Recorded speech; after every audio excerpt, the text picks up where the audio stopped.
Искам да ти покажа мястото, в което ние обучаваме курсистите по практика в град Стара Загора. И дори имам нещо интересно, което много държа да видиш. Аз ще да те питам, пише ръководство Beauty Force Academy. Звучи сериозно.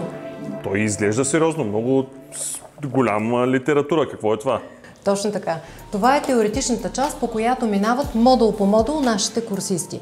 След като те напреднат в своите познания, които са свързани с основа, структура на кожата, видове козметични терапии, видове уреди, тогава, когато преминат през това ръководство, ние решаваме, че те са готови да започнат практическо обучение и ги обучаваме тук, на това място. Ама това сте го правили вие или е някакъв учебник, който всеки може да намери от всякъде? Всъщност не може всеки да го намери от всякъде. Ръководството е собственост на Beauty Force Academy, разработено по официалните козметични стандарти, обогатено по нашия начин на работа. Вътре сме включили теория за много интересни уреди.